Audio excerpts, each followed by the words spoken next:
Chiefs blow the doors off with the 49ers, 44-23. What did we say? We said never bet against Patrick Mahomes and Andy Reid after a loss. Well, guess what? Of course you would say that. You're a Chiefs fan. Oh, yeah. Yeah. I love all the comments about, us Chiefs fans. Oh, we're so biased. We're Patriots fans. We're from New England. Yeah, what the fuck do we like the Chiefs for? We hate the Chiefs, but we recognize Patrick Mahomes' greatness. And we recognize he's been to 2 Super Bowls and won 1.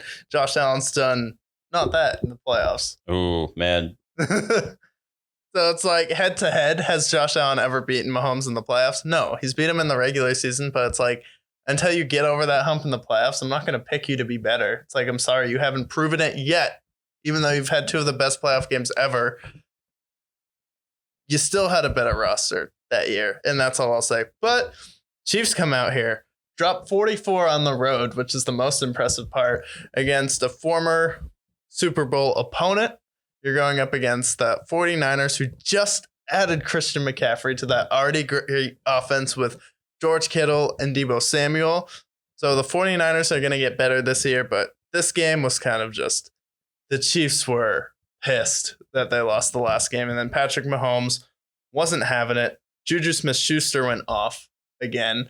So you're starting to see him get involved in the offense. We're starting to get Valdez-Scantling involved more in the offense and taking some pressure off of Travis Kelce.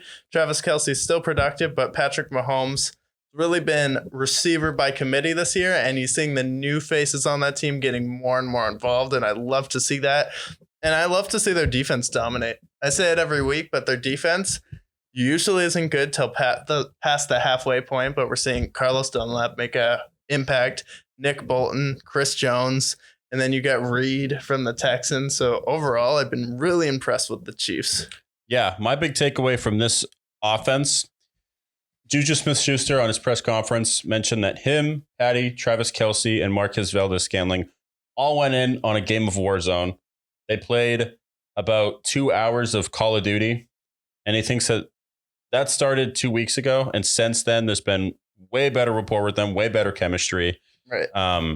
And since then, Juju Smith-Schuster has not had a 1,000-yard season since he had, a 100-yard game since Antonio Brown was his teammate. Well, in back-to-back weeks, he has 100 yards receiving in both of those games. Yeah, like or comment down below if I should start Juju Smith-Schuster. I picked him up after he had the big game. He was rotting away on my bench while Amon-Ra St. Brown was out there only getting 1 point. If it wasn't for me starting Brown over him, I could have had 226 points.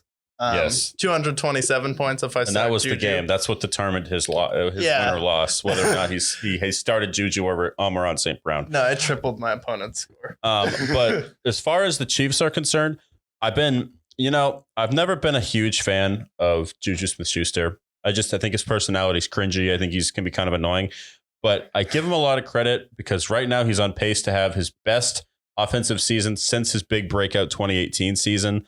It looks like he's finally building rapport with Patty Mahomes. They still have Travis Kelce, who's going to be that consistent blanket player for Patrick Mahomes. Marquez Valdez-Scantling making those plays as well. I think the Chiefs offense is probably the scariest offense in the NFL, especially with the fact that you got Andy Reid calling plays, especially with that run game that looks a lot better than years past, and that defense. Chiefs are horrifying. Yeah, it's the scariest offense because they don't have that big name guy besides Travis Kelce, and he's your tight end. So it's like, really, with the Chiefs, you drop 44 with Juju and Martez Valdez-Scantling as your 2 guys, which that's really impressive for me. Yeah, and like I said, Juju has played outstanding, and Valdez-Scantling has played great as well. So they're going to keep rolling, and I think this is just the beginning for them.